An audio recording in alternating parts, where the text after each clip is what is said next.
Good afternoon, everyone. So, welcome to Chaitanya's Academy. कैसी रही morning की क्लासेस?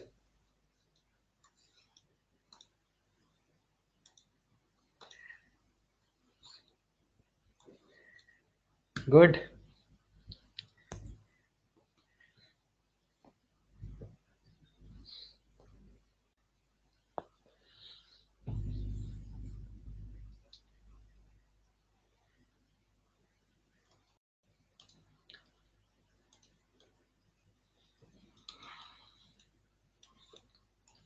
चलिए, तो फिर इसमें हमारे दोनों ही batches I think NEET and JEE दोनों बच्चे स्टूडेंट्स हैं ना.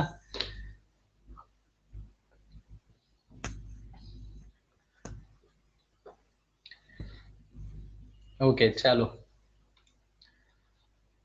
सो 10th के एग्जाम तो हमारे कैंसिल हो गए.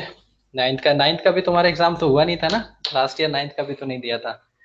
10th भी गया. सो लास्ट 2 ईयर से बिना एग्जाम के आगे चल रहे हैं हम लोग.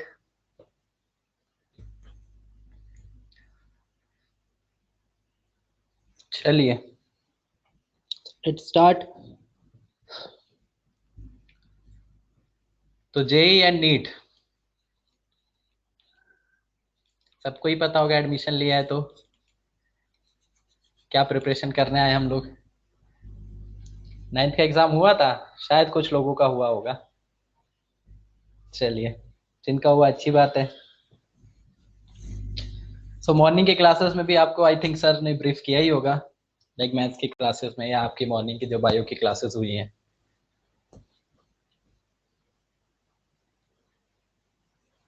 सो विद रिस्पेक्ट टू केमिस्ट्री, अब हम केमिस्ट्री के रिस्पेक्ट में अगर बात करें तो सबसे पहले देखिए इंपॉर्टेंट ये है स्टार्ट करने से पहले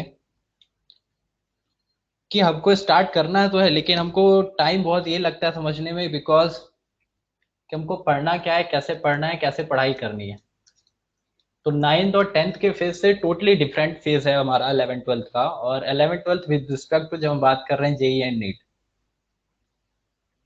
बिकॉज जिस वे में आपने अभी तक पढ़ाई की है उस वे से आगे हम पढ़ाई नहीं कर सकते. इवन बोर्ड के लिए भी, अगर 12th के बोर्ड को भी हम देख के चलें तो 12th के बोर्ड का एग्जाम भी अगर उसी तरीके से प्रिपरेशन करेंगे तो भी हमारे 80% तक मैक्सिमम मार्क्स आएंगे. तो जहां आपके 10th में 95% वाले जो स्टूडेंट रहे होंगे ऑब्वियसली एग्जाम नहीं दिया, फिर भी सबको पता ही है, लाइक प्री बोर्ड हो गया होगा कुछ लोगों का, तो आइडिया लग ही जाता है कितने परसेंटेज मार्क्स आ जाते हैं फाइनल एग्जाम में, थोड़ा बहुत इधर उधर करके. तो सबको अपना तो एक आइडिया होता है कि लाइक मेरा 93 या 90 आता, मेरा 95 आता, मेरा 85 तक आ जाता. सो उस रिस्पेक्ट में भी अगर हम बात करें तो वैसी पढ़ाई के रिस्पेक्ट में अब हम 90, अगर हम 12th के बोर्ड के रिस्पेक्ट में बात करें तो 90% नहीं आने वाले. सो चीज़ें डिफरेंट होंगी. और बहुत ही इंपॉर्टेंट है ये कि हमें पढ़ाई कैसे करनी है वो चीज़ हमको समझनी है. तो हम जेई नीट के रिस्पेक्ट में बात करेंगे. बोर्ड बोर्ड तो आप ये चीज़ें पढ़ते रहोगे तो बोर्ड तो हो ही जाएगा. तो कैसे पढ़ाई कर रहे हो, क्या कर रहे हो, उसके रिस्पेक्ट में अगर बात करें with respect to any subject या फिर केमिस्ट्री के बारे में. केमिस्ट्री में जो हम यहाँ पे स्टार्ट करेंगे, so there will be 3 parts in chemistry. One will be organic chemistry, second one will be inorganic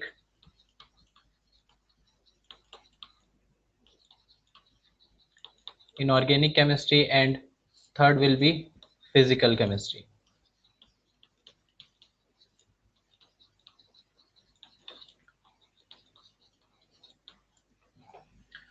So 3 parts में ओवरऑल केमिस्ट्री हमारी डिवाइडेड है और तीनों का ही फाइनल एग्जाम में इक्वल वेटेज रहने वाला है.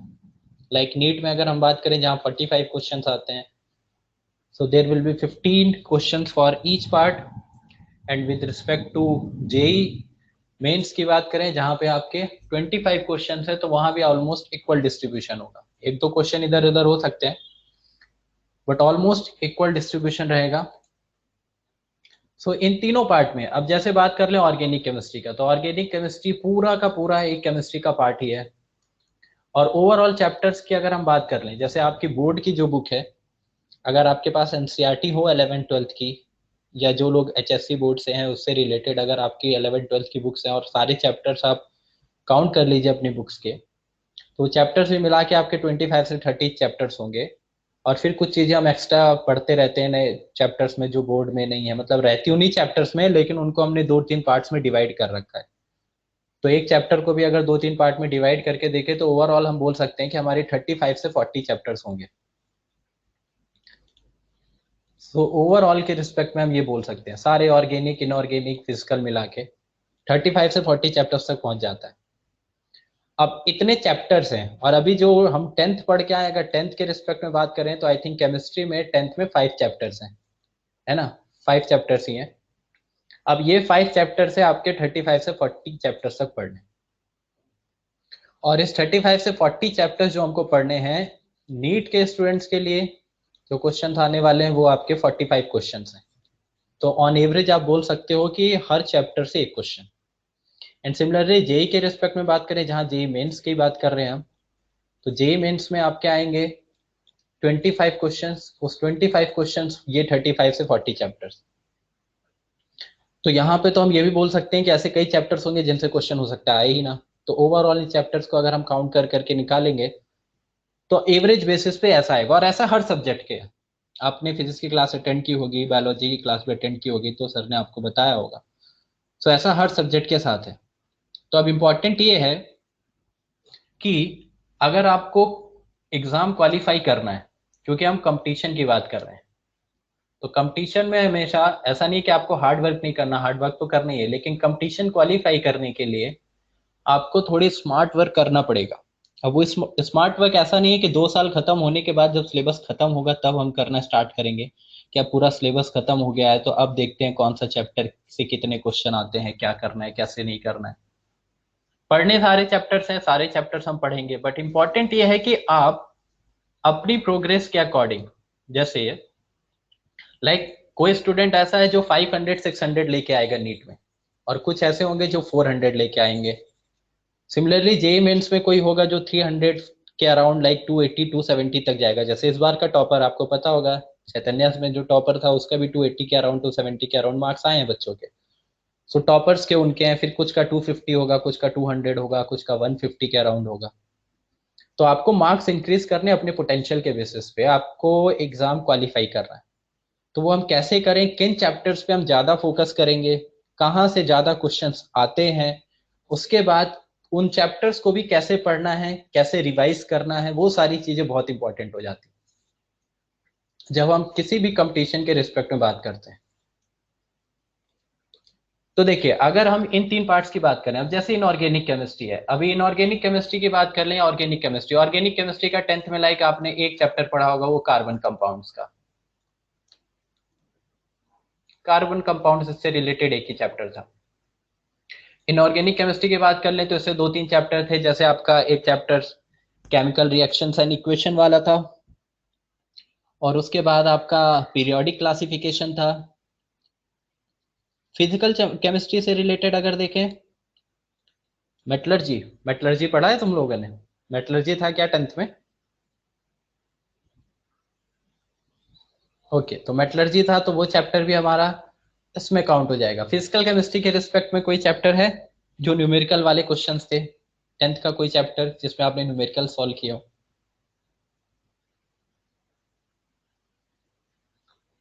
मोल कंसेप्ट तो आई थिंक 9th में है, जो बहुत थोड़ा सा पार्ट है ना। हीट हीट हाँ, वो तो फिजिक्स का चैप्टर हो गया ना, हीट एंड लाइट वाला। केमिस्ट्री के लिए अगर बात करें तो यहाँ पे ऑलमोस्ट नहीं था। हाँ, ये सब जो ग्रेविटेशन वगैरह है ये सब तो फिजिक्स के चैप्टर्स हैं। तो 10th में फिजिकल केमिस्ट्री के अगर ज्यादा ज्यादा रहा होगा तो मोल कंसेप्ट रहा होगा, जो एकदम बेसिक सा पार्ट है, जो 9th में भी हम पढ़ते हैं और 10th में भी शायद रहा हो। हाँ, केमिकल रिएक्शंस हैं, बट वो केमिकल रिएक्शंस इनऑर्गेनिक में आ जाती हैं, जिसमें हम वो सब पढ़ते हैं ना, डिस्प्लेसमेंट रिएक्शन और फिर डबल डिस्प्लेसमेंट रिएक्शन, ये सारी चीजें। तो वहां पे ऐसा न्यूमेरिकल्स नहीं होते, फॉर्मूले नहीं होते कि क्वेश्चन सॉल्व करना उसके बेसिस पे। तो ऐसा हम मतलब बेसिकली आइडिया क्या है, आइडिया हमें ये समझ में आ रहा है कि इन चैप्टर्स, ये जो पूरा पार्ट है, एक organic chemistry, inorganic chemistry, physical chemistry, इसका ऑलमोस्ट मुश्किल से हमने एक एक चैप्टर पढ़ रखे हैं, 1-2 चैप्टर ऐसा आप समझ लो, और वो भी 1-2 चैप्टर बहुत शॉर्ट में। पीरियोडिक क्लासिफिकेशन जो आपने वहां पे थोड़ा सा पढ़ रखा है यहाँ। जब आप अभी 11th या 12th में पढ़ेंगे पीरियोडिक क्लासिफिकेशन, तो पूरा 1 महीना लगेगा, तो पूरा 1 मंथ लगेगा पूरा पीरियोडिक क्लासिफिकेशन खत्म करने में, वो भी 1.5 आवर की क्लास के अकॉर्डिंग। जहाँ 10th का पीरियोडिक क्लासिफिकेशन अभी आप उठाओगे तो वो तो ऐसे ही खत्म हो जाएगा। एल्केन एलिन ये सब तो कार्बन कंपाउंड्स में आ जाता है ना, एल्केन एल्कीन एल्काइंस ये सब कार्बन कंपाउंड्स में ही आ गया, जो हमने होमोलोगस सीरीज और ये सारी चीजें पढ़ रखी होती है वहां पे। तो ये तो हमारा ऑर्गेनिक वाला पार्ट ही हो गया, ठीक है। तो ये कुछ चीजें हैं जिन पे अब हमें ये देखना है कि ओवरऑल, तो सबसे पहले आपको क्या करना है, सबसे पहले अगर आपके पास why are we taking classes on Impartus non Zoom और गूगल मीट, अब ये तो आप मैनेजमेंट से बात करो आदित्य, जो भी आपको ऐसी प्रॉब्लम्स है कि ऐसे ही क्लासेस इम्पार्टस पे क्यों हो रही है, किसी दूसरे ऐप पे क्यों नहीं हो रही है, या आप वहां डिस्कस करिए, ठीक है। सो हाँ, तो डिस्कस क्या कर रहे थे हम लोग, हाँ हम डिस्कस कर रहे थे कि ये सारे पॉइंट्स के चैप्टर्स के रिस्पेक्ट में। तो सबसे पहले आप लोग ये देखिए अपनी 11th की और 12th की एनसीईआरटी, एनसीईआरटी तो आपको फॉलो करनी है। अब एनसीईआरटी के रिस्पेक्ट में एनसीईआरटी देखिए, देखिए टोटल कितने चैप्टर्स हैं एनसीईआरटी में, क्योंकि आप चाहे जेई मेन से हो या फिर आप नीट की प्रिपरेशन कर रहे हो, दोनों को एनसीईआरटी तो पढ़नी है, ठीक है। मेंस में भी ऐसा नहीं, बहुत हाई लेवल के नहीं, एनसीईआरटी लेवल के ही क्वेश्चंस रहते हैं, और नीट में तो पूरे एनसीईआरटी लेवल के ही क्वेश्चंस हैं। तो पहले ये 11 12 के एनसीईआरटी देखिए, देखने को मैं बोल रहा हूँ, पढ़ने को नहीं कि पता चला पढ़ने बैठ गया। तो आपको केवल ये देखना है कि टोटल कितने चैप्टर्स हैं, पहले एनसीईआरटी में सब देखो कितने चैप्टर्स हैं, कितने पार्ट्स में डिवाइडेड हैं, उसमें से कौन कौन से चैप्टर से कुछ चीजें हमने पढ़ी हैं। Yes, NCERT is a compulsory for both JEE Mains as well as NEET. हाँ, तो 11th के देखिए पार्ट 1 पार्ट 2 में जैसे डिवाइडेड हो रखा है, तो टोटल 14 चैप्टर्स हैं। सिमिलरली 12th में भी आप देखेंगे तो 6 7 चैप्टर्स होंगे। हाँ, बुक्स बताता हूँ मैं, अभी सब बताता हूँ। सो ये तो हो गई एक एनसीईआरटी का पार्ट। दूसरा, जब हम चीजों को पढ़ेंगे चैप्टर वाइज स्टार्ट करेंगे, तो 11 12th की एनसीईआरटी, तो हमें जो चैप्टर्स हम पढ़ेंगे उनको एनसीईआरटी साथ में खुद से पढ़नी है, क्लास में नहीं पढ़ाई जाएगी एनसीईआरटी। एक एक दो चैप्टर के लिए हो सकता है आपको पढ़ा दी जाए, जो बहुत बेसिक से चैप्टर होते हैं कि उनको एनसीईआरटी से पढ़ के खत्म कर लेते हैं, एकदम थ्योरेटिकल चैप्टर। अदरवाइज हम चीजों को डिटेल में पढ़ेंगे, और साथ में आपको एनसीईआरटी खुद से कवर करनी है, कि एनसीईआरटी आपको खुद से पढ़नी है। अब उस एनसीईआरटी को पढ़ने के साथ जब क्लास में जो भी टॉपिक स्टार्ट होगा, जैसे मान लीजिए आपका मोल कंसेप्ट ही पढ़ाया जा रहा है, ठीक है, ये एक चैप्टर एग्जाम्पल के पॉइंट से मैं समझा रहा हूँ कि लाइक मोल कंसेप्ट है, तो इस चैप्टर को पढ़ते टाइम जब ये चैप्टर आपको पढ़ाया जाएगा, तो इसको सॉल्व करने के लिए जो भी है, सॉल्व करने के लिए चाहे मोल कंसेप्ट हो या ऑर्गेनिक का पार्ट हो या इनऑर्गेनिक का पार्ट हो, इसके लिए आपको बुकलेट्स जो एकेडमी के मिलेंगे वो बुकलेट सॉल्व करनी है। बुकलेट दोनों के लिए मैं बोल रहा हूँ, जेईई मेंस के लिए भी नीट के लिए भी बुकलेट सॉल्व करनी है। बुकलेट में प्रॉपर एक्सरसाइज 1 2 के अकॉर्डिंग रहता है, लाइक इंजीनियरिंग के स्टूडेंट्स है तो उनके लिए एडवांस लेवल के क्वेश्चन, मेंस लेवल के क्वेश्चन रहते हैं, बुकलेट सॉल्व करनी है। फिर उसके बाद बुकलेट के बाद आपको डीपीपीस मिलेंगी, डीपीपीस टॉपिक से रिलेटेड दी जाएंगे, जैसे मोल कंसेप्ट चल रहा है तो उससे रिलेटेड डीपीपीस आएंगी। वो डेली बेसिस पे हो सकता है या अल्टरनेट डे पे हो सकता है, वो टीचर पे डिपेंड करता है और टॉपिक पे डिपेंड करता है। लाइक बहुत इंपॉर्टेंट टॉपिक है तो उस पर ज्यादा डीपीपीस आ रही हैं, कम इंपॉर्टेंट टॉपिक है तो उस पर कम डीपीपीस डाली जाएंगी, कि उसमें ज्यादा टाइम वेस्ट करने की नीड नहीं है। तो बुकलेट तो सबको सॉल्व करनी है, डीपीपी सॉल्व करनी है। फिर उसके बाद अगर हम बुक्स की बात करें कि एक रेफरेंस बुक हमको पढ़नी है, तो वैसे तो आप एनसीईआरटी आपको पढ़नी है, लेकिन रेफरेंस बुक के लिए अगर हम बात करें तो हम सिंगेज फॉलो करते हैं।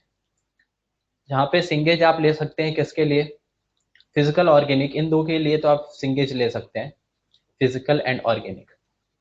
हालांकि अभी मत लेना, ऑर्गेनिक जब आपका जो भी टीचर पढ़ाएगा तो आपको बताएगा कि ऑर्गेनिक के लिए आपको सिंगेज लेनी है या नहीं लेनी है। और इनऑर्गेनिक के लिए अगर हम बात करें तो इनऑर्गेनिक के लिए हम प्रेफर करते हैं ओपी टंडन, बिकॉज इनऑर्गेनिक जो है हमारा वो थ्योरेटिकल पार्ट होता है, कंसेप्ट वाली चीजें हैं बट थ्योरेटिकल चीजें हैं, तो उसको हम ओपीटी से पढ़ते हैं। अच्छा ठीक है करता हूं मैं। तो एक तो बुकलेट जो हर टॉपिक जैसे जैसे स्टार्ट होगा उसके अकॉर्डिंग आपको मिलेगी, या एडमिशन के टाइम जैसे भी मिल जाती है, अब उसका मुझे आइडिया नहीं है। तो बुकलेट्स आपको मिल जाएंगी, डीपीपीज आपको मिलेंगे सॉल्व करने के लिए। और फिर रेफरेंस बुक के लिए आप सिंगेज या फिर इनऑर्गेनिक के लिए अगर हम बात करें तो आप ओपीटी ओपी टंडन प्रेफर करते हैं। ठीक है, तो इसके साथ साथ अब कुछ एक्स्ट्रा चीजें आपको मिलेंगी डीपीपीस वगैरह में। डीपीपीस वगैरह जो बनाएंगी टीचर खुद से भी बना के दे सकता है, या फिर डीपीपीस वगैरह में कुछ जो फेमस कोचिंग्स हैं लाइक जिनके लिए स्टैंडर्ड सेट कर रखा है, जैसे एलन हो गई। एलन आपको नीट के लिए जो बच्चे हैं वो जनरली एलन की आप डीपीपीस वगैरह सॉल्व करते ही रहते हैं साथ में। अगर आपको वहां से मिल गया है तो बेटर है, नहीं मिला तो फिर यहाँ से मिल जाएगा। हाँ, ये एकेडमी की तरफ से बता रहा हूँ, ये जितनी चीजें हैं बुकलेट बुकलेट और डीपीपी तो क्लास में जब टीचर पढ़ाएगा जो टॉपिक तब देगा। बुकलेट एकेडमी से मिल जाएगी, बुक्स आपको एकेडमी से मिल जाएगी, सिंगेज की, फिजिकल ऑर्गेनिक की, ओपीटी, बट वो आपको बताना पड़ेगा अगर आपको चाहिए तो। अगर आपको नहीं चाहिए तो नहीं, मतलब ऐसा नहीं है कि सबके लिए रखी हुई है, जिसको चाहिए पढ़ने के लिए वो पढ़ सकता है। अदरवाइज एनसीईआरटी आप पढ़िए, बुकलेट सॉल्व करिए, डीपीपी सॉल्व करिए, इतना सफिशिएंट है। इससे ज्यादा एक्स्ट्रा चीजें नहीं, क्योंकि इतना ही सॉल्व करने में पूरा चैप्टर कवर हो जाएगा और उतना ही टाइम है। ऐसा नहीं कि एक ही चैप्टर को पूरा हम 6 महीने बैठ के पढ़ रहे हैं। तो बुकलेट सॉल्व करने में प्रॉपर, उसमें बुकलेट में एक्सरसाइज 1 2 3 4 ऐसे कई पार्ट्स में डिवाइड है एक एक चैप्टर। और डीपीपी जो डेली बेसिस पे या अल्टरनेट डेज पे जाएंगे आपके पास टॉपिक वाइज, तो डीपीपी में रहेंगे 15 20 25, जैसे भी क्वेश्चन है वो टॉपिक पे डिपेंड करता है। तो डेली वो सॉल्व करने, और फिर आपको एनसीईआरटी फॉलो करनी, एनसीईआरटी पढ़नी। फिर वो नीट और मेंस के जो बच्चे हैं उनके अकॉर्डिंग अलग अलग। महाराष्ट्र बुक जो टेक्स्ट बुक है वो अभी आपको नीड नहीं है, चाहे आप इंजीनियरिंग के हो या नीट के हो, अभी उसकी नहीं है। वो हम बाद में देखेंगे जब ऑलमोस्ट, क्योंकि कुछ बच्चे ऐसे होते हैं जो फाइनली सीईटी की प्रिपरेशन करते हैं। सीईटी पता ही होगा आपको, है ना, जो स्टेट इंजीनियरिंग एग्जामिनेशन है। तो सीईटी के एग्जामिनेशन की प्रिपरेशन जो करते हैं तो उनके लिए महाराष्ट्र टेक्स्ट बुक इंपॉर्टेंट हो जाती है, क्योंकि सीईटी जो है स्टेट का एग्जाम, उसमें उस टेक्स्ट बुक को हमें पढ़ना पड़ता है, उसके अकॉर्डिंग सिलेबस है और उसके अकॉर्डिंग ही चीजें आती हैं।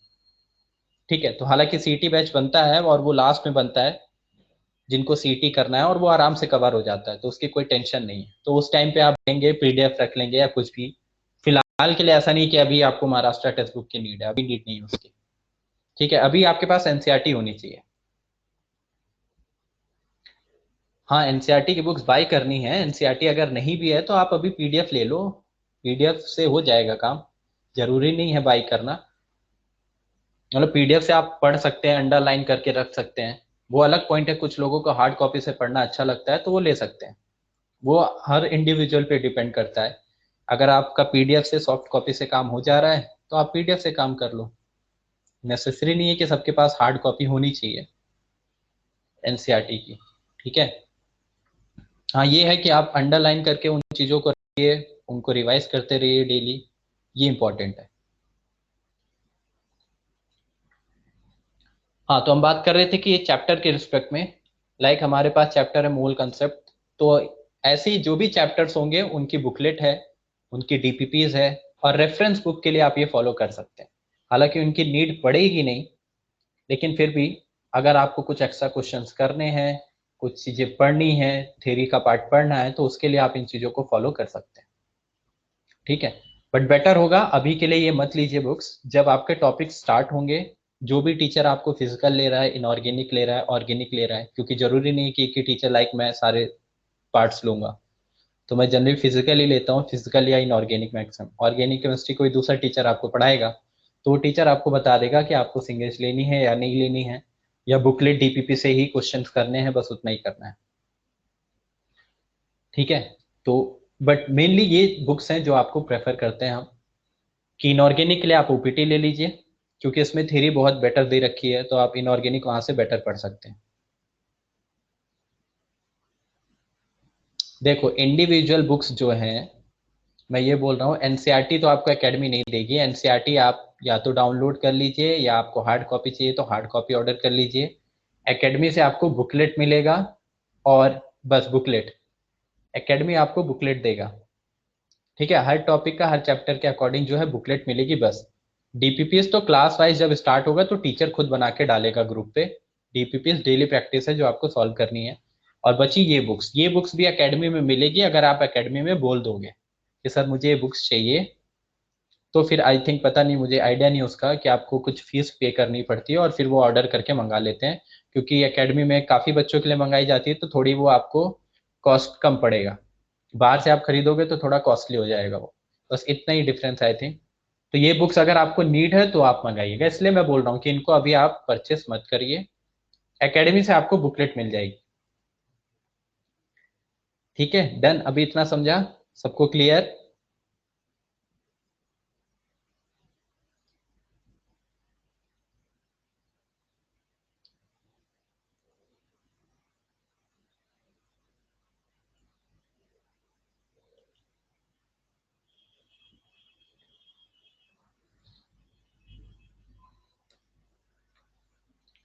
ओके, ठीक है, चलिए।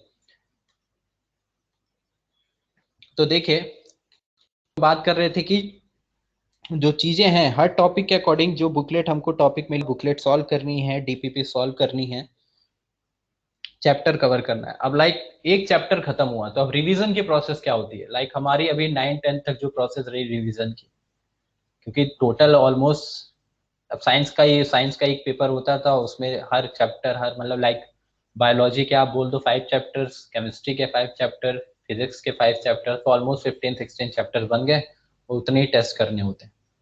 अभी यहाँ हर फिजिक्स के आपके 30 से 40 चैप्टर्स, केमिस्ट्री के 30 से 40 हो जाएंगे, बायोलॉजी का सिमिलर वे में, तो काफी बल्क में सिलेबस होगा, और हर चैप्टर से ऑलमोस्ट ऐसे ही रेशियो बनता है।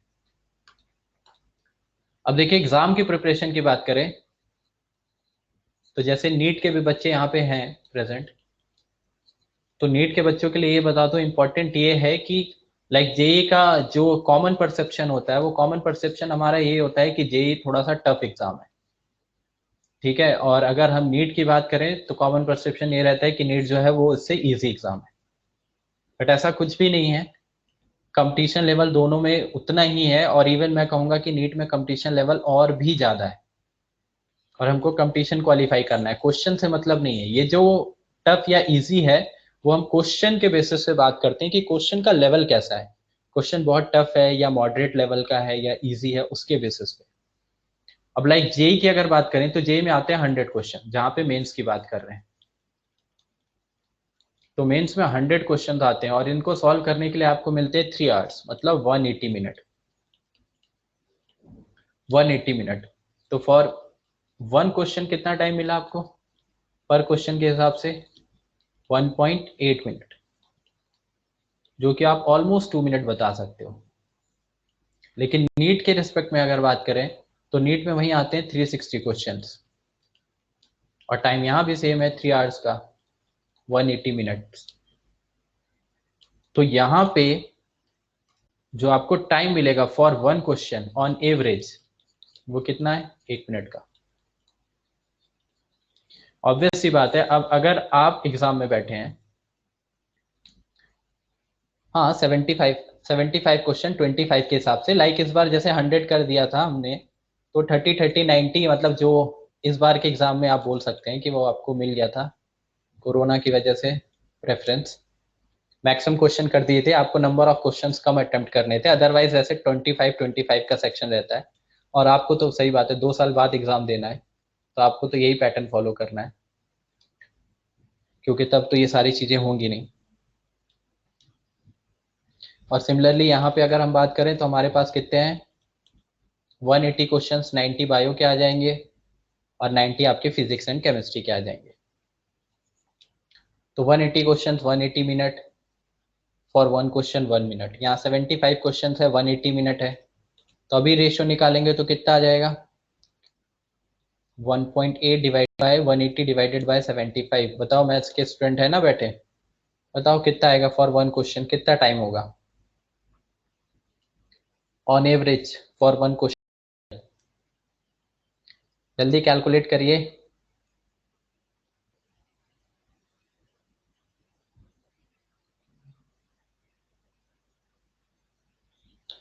2.4,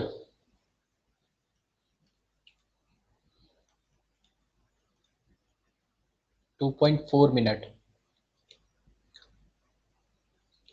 तो अब देखो, अगर ये सिंपल सा लॉजिक ये है कि अगर नीट में आपके 180 क्वेश्चंस आ रहे हैं और 180 मिनट है, और जेई में 75 क्वेश्चन है 180 मिनट है, जेई में एक क्वेश्चन के लिए 2.4 मिनट है, और यहाँ पे एक क्वेश्चन के लिए 1 मिनट है। अब किसी बच्चे को भी अगर उठा के बोला जाए कि आपको जेई का पेपर सेट करना है और नीट का पेपर सेट करना है, और ऑन एवरेज ये टाइम होना चाहिए कि एक क्वेश्चन के लिए यहाँ जेई में 2.4 मिनट हो और नीट के लिए 1 मिनट हो, है ना, तो वो कोई भी नॉर्मल जो मतलब अगर हम नॉर्मल बात करें कि नॉर्मल इंसान भी ये बोल देगा कि जेई में जो क्वेश्चंस होंगे वो टफ होंगे, मतलब थोड़े से टफ होंगे जब आप कंपेयर करोगे एज कंपेयर टू नीट।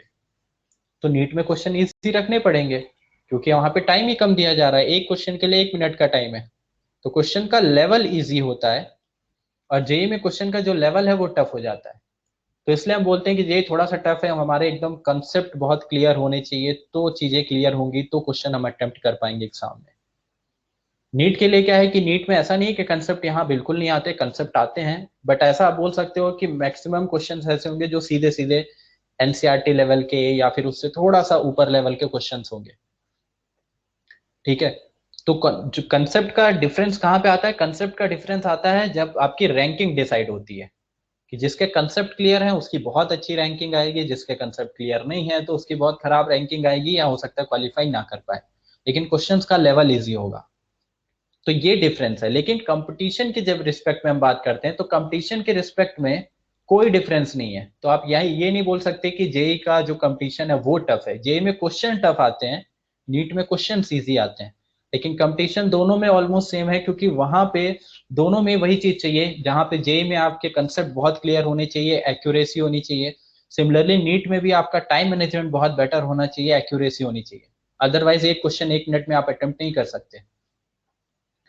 और सिमिलरली जे में अगर 2.4 मिनट मिला है, ऑलमोस्ट 2.5 मिनट जिसको हम बोल रहे हैं एक क्वेश्चन के लिए, तो वहाँ कंसेप्ट क्लियर है, बहुत अच्छे से चीजों का नॉलेज है, तो क्वेश्चन अटेम्प्ट कर पाएंगे आप। टाइम ज्यादा दिया है, थोड़ा क्वेश्चन का लेवल टफ होगा। तो दोनों में ही आपको एक्यूरेसी और टाइम मैनेजमेंट का इंपॉर्टेंस होता है। और इसके रिस्पेक्ट में अब उसके बाद भी आता है एडवांस। अब एडवांस की प्रिपरेशन जो बच्चे एडवांस प्रिपेयर करेंगे तो उनके लिए एडवांस फिर पेपर 1 पेपर 2 अलग कंसेप्ट हो जाता है, और वो सबके लिए है भी नहीं, क्योंकि जो बच्चे अच्छे हैं वही एडवांस के रिस्पेक्ट में जाएंगे। तो अभी फिलहाल क्लासेस स्टार्ट होंगी प्रॉपर, फिर टेस्ट होंगे, फिर पता चलेगा कि किसके मार्क्स बहुत अच्छे आ रहे हैं, कौन एडवांस लेवल की प्रिपरेशन कर सकता है। और करनी भी नहीं चाहिए सबको। जो लोग मॉडरेट लेवल के हैं, जिनको पता है कि बहुत एडवांस लेवल की प्रिपरेशन नहीं हो सकती, तो मेंस अपना कर लो, तो किसी एक पार्ट पे फोकस करो, और वो आपका डिसाइड हो जाएगा, उसके लिए डोंट वरी।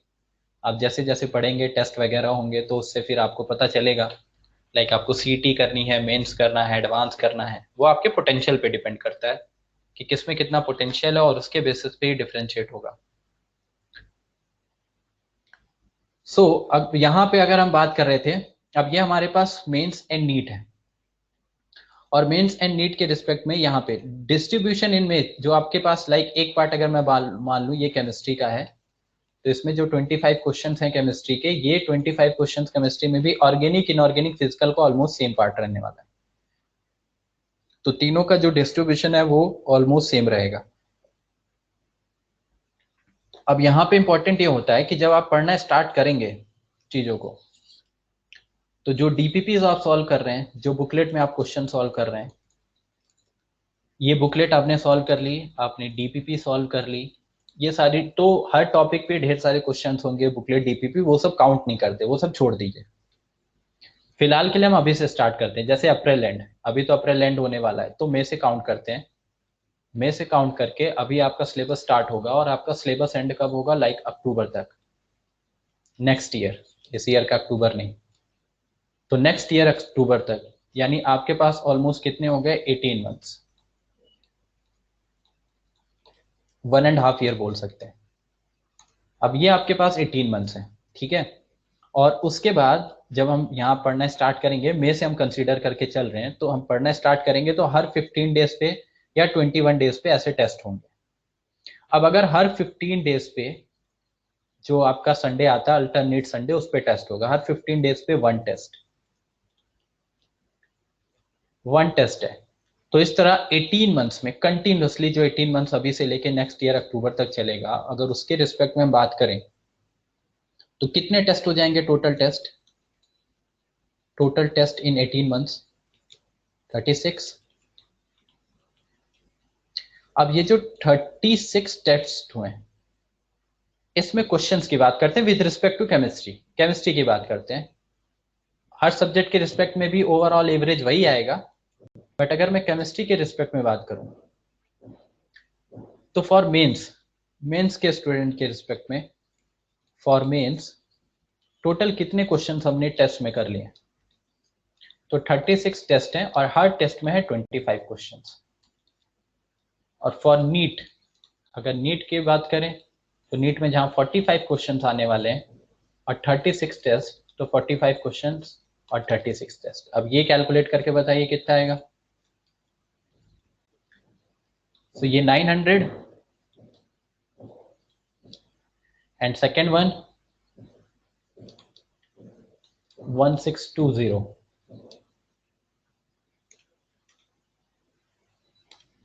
तो ये आपका आ रहा है for one subject, for one subject, एक सब्जेक्ट के लिए क्वेश्चन है। अब ये मैंने क्वेश्चन क्यों लिखे हैं? ऑब्वियस सी बात है, हम बुकलेट सॉल्व करेंगे, डीपीपी सॉल्व करेंगे, तो वो क्वेश्चन ऐसा नहीं है कि आपको हमेशा याद रहते हैं। लेकिन जब हम टेस्ट देते हैं, हर 15 डेज के बाद जब टेस्ट होता है, और जो लोग सीरियसली पढ़ाई कर रहे हैं, तो टेस्ट के टाइम दिमाग अलग लेवल का ही चलता है। तो क्वेश्चंस क्या होते हैं, जब आप टेस्ट पढ़ के आए, टेस्ट दे के आए, और उसके बाद जब आप घर आओगे और आपसे पूछा जाए कि आपने जो टेस्ट में क्वेश्चन दिए हैं वो क्वेश्चंस आपको याद है क्या, तो लाइक कुछ ऐसा मैं नहीं बोल रहा हूँ कि ऐसा नहीं कि आपको एक भी क्वेश्चन नहीं याद होगा, या ऐसा कोई स्टूडेंट है जिसको सारे क्वेश्चन याद है, लेकिन कुछ क्वेश्चन तो डेफिनेटली आपको याद होंगे अगर आप टेस्ट दे के आए हैं। और घर पे आप अगर बिना टेस्ट खोले क्वेश्चंस पूछे जाए कि कौन कौन से क्वेश्चन थे, किस टॉपिक से थे, कैसा क्वेश्चन था, तो आप इजीली बता सकते हो। लेकिन जो डेली आप बुकलेट या डीपीपी सॉल्व करते हो वो आपको याद नहीं रहता। तो टेस्ट के रिस्पेक्ट में जब आप सॉल्व करते हैं तो वो इंपॉर्टेंट, और क्योंकि टेस्ट में क्वेश्चन अच्छे डाले जाते हैं, प्रीवियस ईयर से आए हुए क्वेश्चन हो गए, या जो जिनके आने के चांसेस ज्यादा हैं क्वेश्चंस के, या ऐसे क्वेश्चन जिनमें कंसेप्ट बहुत अच्छा यूज हो रहा हो, तो ऐसे क्वेश्चन ही टेस्ट में डाले जाते हैं। तो टेस्ट के क्वेश्चंस आपके दिमाग में भी रहेगा, आपको याद भी है, और साथ में टेस्ट में जो क्वेश्चंस आए वो इंपॉर्टेंट भी हैं with respect to final exam. तो फाइनल एग्जाम में, अब यहाँ पे बात मैं इसलिए कर रहा हूं कि जब एक सब्जेक्ट की बात करूं, नीट में आने वाले हैं 25 क्वेश्चन और यहां आने वाले हैं कितने, 45 क्वेश्चंस। और ये केवल मैंने आपको बताया है कितने मंथ्स का, 18 मंथ्स का। अब सोचो आप 900 क्वेश्चंस का अगर आपके पास एक क्वेश्चन बैंक है, और ऐसे क्वेश्चन जो कि बहुत ही इंपॉर्टेंट है, जिसमें प्रीवियस ईयर्स के आए हुए क्वेश्चन है, कंसेप्चुअल क्वेश्चन है, हर टॉपिक से रिलेटेड क्वेश्चन है, क्योंकि टेस्ट में ऐसा नहीं होता कि किसी टॉपिक को भर दिया किसी को छोड़ दिया। टॉपिक्स जितने कवर हैं सारे इंपॉर्टेंट टॉपिक्स को कवर किया जाता है, टेस्ट में ऐसे ही क्वेश्चन डाले जाते हैं। सो 900 क्वेश्चंस में से अगर उन 900 क्वेश्चन का क्वेश्चन बैंक आपने अच्छे से प्रिपेयर कर रखा है, तो फिर इस 25 क्वेश्चन में 20 क्वेश्चन अटेम्प्ट करना कुछ भी टफ नहीं होता। लेकिन हम ये प्रैक्टिस नहीं करते, ये जो क्वेश्चन है इनका क्वेश्चन बैंक हम प्रिपेयर नहीं करते। हम मार्केट से ढूंढेंगे कि कहाँ नीट का क्वेश्चन बैंक मिल जाए, कहीं पे जेई मेंस का क्वेश्चन बैंक मिल जाए, वो खरीदने से बेटर है आपका जो टेस्ट हो रहा है, इन टेस्ट को जो नेक्स्ट 1.5 ईयर में टेस्ट होंगे, इन टेस्ट का क्वेश्चन बैंक बनाओ आप। ऑनलाइन टेस्ट हो रहा है या ऑफलाइन जैसे भी हो रहा है, उन क्वेश्चंस को तो हम सेव कर सकते हैं ना। तो वैसे ये क्वेश्चन बैंक बनेगा, और ये आपके 18 मंथ्स का है जब तक आपकी पढ़ाई चल रही है। फिर आफ्टर अक्टूबर जब सिलेबस खत्म हो जाएगा, देन नवंबर दिसंबर और आगे के जो मंथ्स हैं वो तो मैं काउंट ही नहीं कर रहा हूं, क्योंकि वहां पे आपके पास टेस्ट होंगे, only test and revision classes. तो टॉपिक का टेस्ट होगा और उसी का रिवीजन होगा, तो हर 2 या 3 दिन में टेस्ट होगा। तो वो टेस्ट काउंट अगर ना किए जाएं, तो केवल अगले नेक्स्ट 18 मंथ के रिस्पेक्ट में अगर हम पढ़ाई कर रहे हैं, तो पढ़ाई करते हुए जो हम टेस्ट दे रहे हैं हर अल्टरनेट संडेज पे, उनका भी आपको एक प्रॉपर क्वेश्चन बैंक मिल जाएगा। अब ये क्वेश्चंस क्या होते हैं, जब हम फाइनल एग्जाम में जाते हैं, तो मैं ये नहीं बोल रहा हूँ कि इन्हीं 900 से 25 क्वेश्चन आएंगे, जरूरी नहीं है ये कि इसी 900 से फंसेगा, बट ये गारंटी है कि जो कंसेप्ट यूज हो रहे होंगे, हो सकता है किसी में डेटा चेंज हो जाए, कोई न्यूमेरिकल क्वेश्चन हो उसमें डेटा चेंज हो जाए, किसी में कुछ फॉर्मूलेस डिफरेंट लग रहे हो, बस इतना होगा। बट ये गारंटी है कि अगर आपने ये 900 क्वेश्चंस को समझा है, इनके कंसेप्ट को पढ़ा है, ये टॉपिक्स कवर किए हैं, तो ये क्वेश्चन अटेम्प्ट करने में कोई प्रॉब्लम नहीं होगी। एग्जैक्टली सेम क्वेश्चन आएगा ये नहीं है, लेकिन क्वेश्चन अटेम्प्ट आपसे हो जाएगा, क्वेश्चन अटेम्प्ट करने में कोई प्रॉब्लम नहीं आएगी, ये गारंटी है। तो हम ये लैग कर देते हैं, हम ये छोड़ देते हैं और ये सब करते हैं। लेकिन जो बहुत अच्छे बच्चे होते हैं, जो जैसे टॉपर्स होते हैं ना, जिनको हम टॉपर्स बोलते हैं, उनका डिफरेंस ये होता है, ऐसा नहीं कि बहुत ऑब्वियस सी बात है कि इंटेलिजेंस लेवल पे भी थोड़ा सा डिफरेंस होता है, बट इतना भी डिफरेंस नहीं कि वो बहुत फाड़ होते हैं। तो एक एवरेज या मॉडरेट बच्चे के साथ अगर हम डिफ्रेंशिएट करें तो डिफरेंस ये होता है बस एटीट्यूड का, कि एक जो है, जो टॉपर है वो बहुत सिंसियर होके काम कर रहा है, जो मॉडरेट है वो क्या होता है, उतनी सिंसियरिटी नहीं दिखाते, हम चीजों को लाइट लेके छोड़ देते हैं, तो वहां पे लैक हो जाता है और उसकी वजह से फिर हम यहाँ पे एग्जाम क्वालिफाई नहीं कर पाते। तो इन क्वेश्चंस का क्वेश्चन बैंक, अब मैंने ये क्यों बताया, क्योंकि ये क्वेश्चन बैंक एक तो इंपॉर्टेंट है और दूसरा ये आपको याद रहने वाले हैं, क्योंकि आप इनको टेस्ट दिए हो।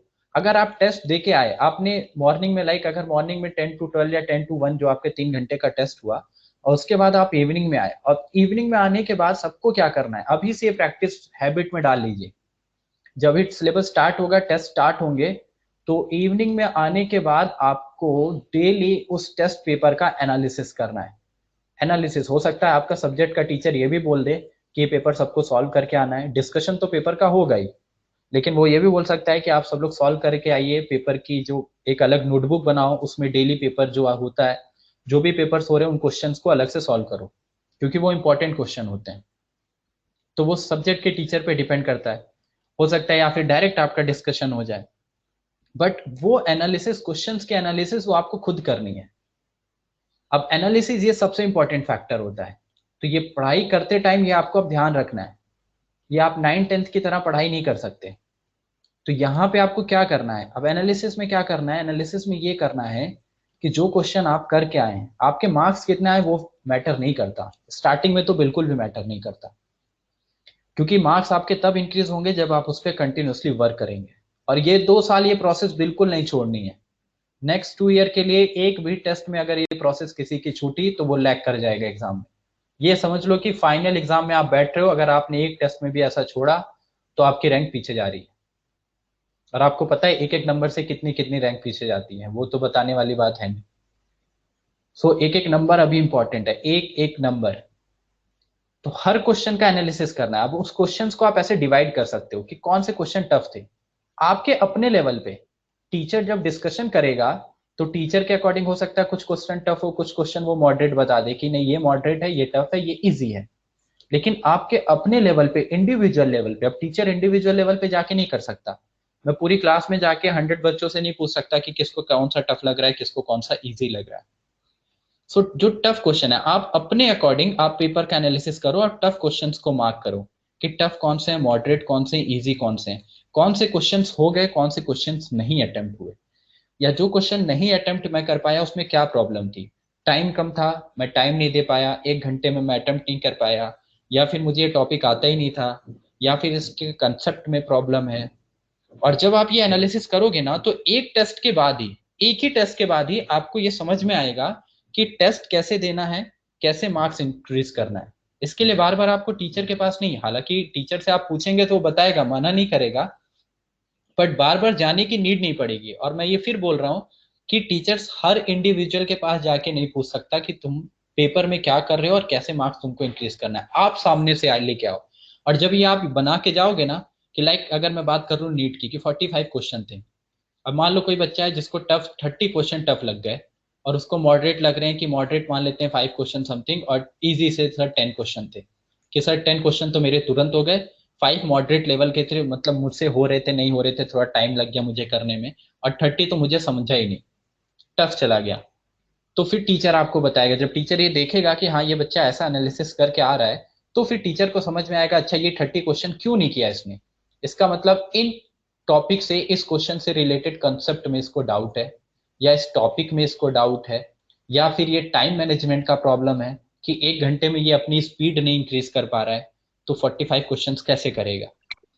तो ये चीजों पे आपको कंटिन्यूसली वर्क करना है, और इस पे काम करने के बाद ही, जब आप इस पे काम करोगे ना, तब आपको रिजल्ट दिखेगा। इसलिए मैंने बोला कि मार्क्स डजंट मैटर, स्टार्टिंग में आपके मार्क्स बिल्कुल मैटर नहीं करते, चाहे आप 100 ले आओ, 200 ले आओ, 300, लेकिन फिर जैसे जैसे आप पढ़ना अब स्टार्ट करोगे तो आपको इस फेज में आना है। अब एक नई चीज आपको अडॉप्ट करनी है, तो अडॉप्शन में टाइम लगता है। ऑब्वियस सी बात है, किसी को 9 10 से उठा के सीधा जेई और नीट में डाल दोगे तो इतना इजिली अडॉप्ट नहीं कर पाएगा। तो इस एनवायरनमेंट को अडॉप्ट करने में आपको टाइम लगेगा, बट 1 2 मंथ के बाद प्रॉपर ये ऐसा शेड्यूल बन जाना चाहिए और इन चीजों पे काम सबका स्टार्ट होना चाहिए। और ये बार बार टीचर आपको नहीं बताएगा, क्योंकि आपकी फर्स्ट क्लास है, आपको चीज़ों का पता नहीं है, इसलिए मैं भी बता रहा हूँ। नहीं, शायद सेकंड या थर्ड टाइम मैं भी नहीं बताऊंगा ये कि क्या करना है कैसे करना है, क्योंकि हमको सिलेबस भी कंप्लीट करना है और टाइम पे ख़त्म करना है, रिवीजन करना है प्रॉपर। तो ये सारी चीज़ें हैं। तो इन चीज़ों पे जब आप काम करोगे ना तो आपको समझ में आएगा कि टेस्ट में क्या प्रॉब्लम है, आपका मार्क्स क्यों नहीं इंक्रीज हो रहा। और जब आप टीचर से ये डिस्कस करोगे तो फिर वो आपको हेल्प करेगा कि आपको मार्क्स कैसे इंक्रीज करने हैं। और सबसे इंपॉर्टेंट फैक्टर ये कि ये जो इंपॉर्टेंट फैक्टर है, इसका जो हमको बेनिफिट मिलता है वो ये कि जब आपका वेरिएशन है ना मार्क्स का, तो अगर उसको ग्राफ पे प्लॉट करोगे आप तो ग्राफ में ऐसा एक्सपोनेंशियली इंक्रीज दिखता है। ऐसा नहीं स्ट्रेट लाइन वाला इंक्रीज नहीं होता, जैसा हम स्ट्रेट लाइन बोलते हैं ना, स्ट्रेट लाइन इंक्रीज नहीं, एक्सपोनेंशियल ग्राफ बनता है। मतलब आप ऐसा एक्सपेरिमेंटली बोल सकते हैं कि एक्सपेरिमेंटली ये हम दिखा सकते हैं कि किसी के मार्क्स यहाँ बहुत कम आ रहे थे, लेकिन जैसा जैसे जैसे टाइम बीतेगा उसके मार्क्स ऐसे कंटिन्यूसली इंक्रीज होंगे, अगर वो ये चीजें कर रहा है तो। और अगर आप ये चीजें पे काम नहीं कर रहे तो फिर आपके मार्क्स कैसा होगा, चाहे वो टॉपर ही क्यों ना हो सकता है उसके कभी मार्क्स ऐसे एकदम हाई आए, फिर कभी ऐसा कम हो जाएगा, फिर कभी हाई आएगा, फिर किसी टेस्ट में कम होगा, फिर ऐसे हाई होगा, कम होगा, ऐसे चलता रहेगा और पूरा साल समझ ही नहीं आएगा कि सर कभी तो मेरे मार्क्स अच्छे आते हैं, सर कभी गंदे आते हैं, सर कभी कॉन्फिडेंस बहुत ऊंचा चला जाता है हाँ कि बहुत अच्छे मार्क्स आएंगे फाइनल में, तो कभी कॉन्फिडेंस एकदम लूज हो जा रहा है। तो ये जो ग्राफ है ना, ये ग्राफ इसी वजह से आता है कि हम प्रॉपर एनालिसिस नहीं करते, उस पर प्रॉपर वर्क नहीं करते। और जब आप टेस्ट के बाद, ये मैंने केवल टेस्ट के रिस्पेक्ट में बताया, अगर आप टेस्ट पे ये काम कर रहे हो, और ये इंपॉर्टेंट इसीलिए मैं बोल रहा हूँ, टेस्ट पे करने को इसीलिए बोल रहा हूँ क्योंकि टेस्ट के क्वेश्चन आपके दिमाग में बैठते हैं, याद होते हैं। जब आप 3 घंटे के लिए बैठोगे टेस्ट देने तो आधे क्वेश्चन ऐसे याद हो जाते हैं। तो वहां से आपको ये भी समझ में आता है कि अच्छा सर ने इस चैप्टर का ये पार्ट से क्वेश्चन डालने, मतलब ये पार्ट ज्यादा इंपॉर्टेंट है। या प्रीवियस ईयर का आप देखोगे कि अच्छा प्रीवियस ईयर में इस टॉपिक से कौन कौन से क्वेश्चन आते थे, तो कौन सा इंपॉर्टेंट पार्ट है। तो ये सारी चीजें एनालिसिस होनी चाहिए, तब हम एग्जाम क्वालिफाई कर पाएंगे। और अगर आप बुक लेके 8 घंटे बैठे हुए हैं, केवल बुक लेके 8 घंटे बैठे हैं और पन्ने पलटते जा रहे हो, रट्टा मारते जा रहे हो, तो कोई एग्जाम क्वालिफाई नहीं होगा। चाहे नीट की बात कर लो, मेंस की बात कर लो, एडवांस की बात, इवन सीईटी भी, सीटी तक भी नहीं क्वालिफाई होगा अगर आप केवल रट्टा मार रहे हैं, कुछ दिमाग नहीं लगा रहे। सुबह उठे टेस्ट देने चले गए पढ़ के, फिर शाम को आए टेस्ट देके खत्म, कोई टेस्ट का एनालिसिस नहीं है, जो मार्क्स आया उसके बाद छोड़ दिया। तो इन चीजों का कोई फायदा नहीं होगा और कोई एग्जाम इसीलिए क्वालिफाई नहीं होता। और कई बच्चों का इसीलिए नहीं होता है बिकॉज वो टॉपर होते हैं। मैं ये उन बच्चों के लिए, ये करना तो सबको है, लेकिन सबसे ज्यादा इंपॉर्टेंट ये उन बच्चों के लिए है जिनको सीरियसली इस पे काम करना है। क्योंकि कुछ बच्चे ऐसे होंगे जो अभी अभी आते हैं, वो हमको पता है कि स्टार्टिंग में आते हैं कि हाँ जेई मेंस करना है, कुछ को तो चलो घर वाले भेज देते हैं, कुछ होते हैं कि हमको अभी मेंस नीट करना है, फिर 1 2 महीने पढ़ाई के बाद उनकी हालत खराब हो जाती है कि सर ज्यादा हो रहा है। ये ऐसा नहीं कि बहुत ज्यादा होगा, कुछ ज्यादा नहीं होगा, बस आपको एक प्रॉपर शेड्यूल में काम करना है। आप शेड्यूल नहीं फॉलो करोगे, कभी क्रिकेट खेल रहा है कोई, तो कभी मूवी देखने जा रहा है, आज का काम कल पे डाल रहे हैं, तो फिर तो ऑब्वियस सी बात है छूटेगा। तो पॉइंट ये है कि इन चीजों पे काम करना है। तो जो टॉपर्स होते हैं ना, ये मैं बता रहा था कि टॉपर्स भी एग्जाम इसीलिए क्वालिफाई नहीं कर पाते हैं। और ये आपके पास एग्जाम्पल होंगे, आप गूगल करके देख लो या जो भी करके देख लीजिए, आपके आसपास जो प्रीवियस सीनियर्स रहे होंगे, जो जैसे आप लोग 11th में आए तो कुछ लोग आपसे 12th में होंगे जो एग्जाम की प्रिपरेशन कर रहे हैं, कुछ लोग एग्जाम क्वालिफाई कर चुके होंगे। उनसे बात करके देखिए, अपने सीनियर से बात करके देखिए, तो आपको आइडिया लगेगा कि हाँ सर, जो अच्छे बच्चे होते हैं 95% वाले, 98% वाले, 96% वाले, वो भी एग्जाम क्वालिफाई नहीं कर पाते। और कभी कभी 85%, कभी कभी क्या, मैक्सिमम टाइप ही बोल रहा हूँ, 85% वाले बच्चे भी एग्जाम क्वालिफाई कर जाते हैं। तो इसका परसेंटेज से कोई लेना देना नहीं, पॉइंट ये है कि कौन कितनी सिंसेरिटी के साथ एग्जाम को समझ के काम कर रहा है। तो आपको एग्जाम को अंडरस्टैंडिंग बहुत बेटर होनी चाहिए, एग्जाम की अंडरस्टैंडिंग ही नहीं होती हमारी। हम बस ये सोच के दिमाग में आए कि जेई मेंस नीट करना है, अब उसके बाद पढ़े जा रहे हैं, पढ़े जा रहे हैं, पढ़े जा रहे हैं। एग्जाम को समझिए कि एग्जाम में कितने क्वेश्चंस आते हैं, कहाँ से क्वेश्चंस आते हैं, किस टॉपिक पे ज्यादा फोकस करना है, किस टॉपिक को मैं कम टाइम देके ज्यादा मार्क्स ला सकता हूं। अब जैसे एक बहुत बड़ा चैप्टर है, मान लो जैसे मैंने अभी आपको एवरेज समझाया कि केमिस्ट्री में ऑलमोस्ट 35 से 40 चैप्टर्स हैं, और हर चैप्टर से एक क्वेश्चन ऑलमोस्ट आने हैं नीट के रिस्पेक्ट में, जैसे 45 क्वेश्चन। तो अब सिंपल सी बात है, अगर किसी चैप्टर को, एक चैप्टर को मान लो पढ़ने में आपको लग रहा है 1.5 मंथ, 1.5 मंथ, और किसी एक चैप्टर को पढ़ने में आपको लग रहा है 15 डेज, वो 2 वीक में खत्म हो गया। लेकिन एग्जाम पॉइंट ऑफ व्यू से ये हमें समझ में आ रहा है कि यहां से भी एक क्वेश्चन आएगा और यहां से भी एक क्वेश्चन आएगा। तो अगर पूछा जाए कि आपको कौन सा चैप्टर प्रिपेयर करना चाहिए, तो सब बोलेंगे कि यही करना चाहिए। लेकिन ये अंडरस्टैंडिंग होती नहीं है, क्योंकि हो सकता है ये 1.5 मंथ वाला जो हो ये इजी चैप्टर हो, इजी चैप्टर हो, और इसमें छोटी छोटी चीजें हो, लेकिन बहुत ढेर सारी चीजें हैं, तो टाइम ज्यादा लगेगा क्योंकि बहुत कुछ कवर करना है। लेकिन इजी इजी चीजें हैं तो बच्चों को समझ में आ रहा है, हाँ ये चैप्टर सही है, चैप्टर सही है, चैप्टर सही है। लेकिन जो चैप्टर 15 डेज में खत्म हो रहा है, हो सकता है उसमें केवल एक ही टॉपिक हो, लेकिन वो टॉपिक थोड़ा सा टफ हो, तो ये नहीं समझ में आए। तो कुछ लोगों को हो सकता है टफ जाए तो वो छोड़ देंगे, कुछ लोगों को इजी लगेगा, और टाइम भी इसमें कम लग रहा है। तो ये सारी अंडरस्टैंडिंग आपको खुद डेवलप करनी पड़ेंगी। इसलिए मैं बोल रहा हूं कि इंडिविजुअल लेवल पे आपको एनालिसिस करना है। अब टीचर आपको, टीचर बोलेगा हाँ ऑन बेसिस, मतलब ऑन एवरेज अगर निकालेगा तो टीचर को समझ में आता है हाँ ये चैप्टर थोड़ा टफ है, तो आपको बोल देगा क्लास में हाँ ये चैप्टर थोड़ा टफ है, ये चैप्टर थोड़ा इजी है। लेकिन इंडिविजुअल लेवल पे ऐसा जरूरी नहीं है कि सबके लिए चैप्टर टफ हो, है ना। कुछ बच्चे होंगे जिनको ये समझ में आ जाएगा एकदम इजिली, वो बोलेंगे हाँ सर ये इजी है। जो टॉपर्स होते हैं जिनके मैं बात कर रहा हूँ कि सर ये चैप्टर इजी है, ये हम कर लेंगे, तो वो इस पे काम करेंगे, इस पे थोड़ा सा एफर्ट डालेंगे और यहाँ से एक क्वेश्चन फिक्स कर लेंगे। तो हो सकता है वो इसको छोड़ दें और इसको करके चले जाएं। तो ये चीजें हम जब काम करते हैं तो हमें समझ में आता है कि कम टाइम में, लेस टाइम में हम ज्यादा से ज्यादा मार्क्स कैसे अचीव करें। चैप्टर कौन सा आता है कौन सा नहीं आता है, फाइनल एग्जाम के बाद कोई नहीं पूछने आता तुमसे। जब तुम्हारा फाइनल एग्जाम होगा और रिजल्ट आएगा, तो कोई आके नहीं पूछेगा कि तुमको ये चैप्टर आता है क्या मैथ्स का, या ये चैप्टर तुमने बायोलॉजी में पढ़ा है क्या। केवल और केवल देखा जाता है फाइनल रिजल्ट। अब फाइनल रिजल्ट कैसे आया है, चाहे तुमने पूरे बायोलॉजी में 10 चैप्टर पढ़े हो या केमिस्ट्री में 20 चैप्टर, मैं वही आपको समझा रहा हूँ। लाइक केमिस्ट्री में 40 चैप्टर्स हैं, अगर कोई ये 40 में 40 मत पढ़ो। अगर तुमको लग रहा है कि तुम्हारे पोटेंशियल के अकॉर्डिंग तुम 40 नहीं कर सकते, 20 चैप्टर्स कर सकते हो, तो तुम 20 करके जाओ, लेकिन 20 सॉलिड करके जाओ। ऐसा सॉलिड कि यहां से अगर 20 चैप्टर में से 15 क्वेश्चन भी आए तो 15 के 15 सही हो, तो देखो तुम्हारा रिजल्ट। तो ऐसे ऐसे आपको चैप्टर सेलेक्ट करने हैं, पढ़ना सब है, बट चैप्टर्स अपने पोटेंशियल के अकॉर्डिंग सेलेक्ट करना है। तो वीक बच्चे होते हैं, वीक बच्चे का इन द सेंस कि जिन्होंने बहुत अच्छी पढ़ाई नहीं की या बहुत एफर्ट नहीं डाल पा रहे हैं, तो उनको 40 चैप्टर करने का नीड है ही नहीं। कौन बोल रहा है तुमको सारे चैप्टर पढ़ो। तो अपने अकॉर्डिंग, अपने पोटेंशियल के अकॉर्डिंग चैप्टर सेलेक्ट करके जाओ, और देखो वहीं से रिजल्ट आ जाएगा।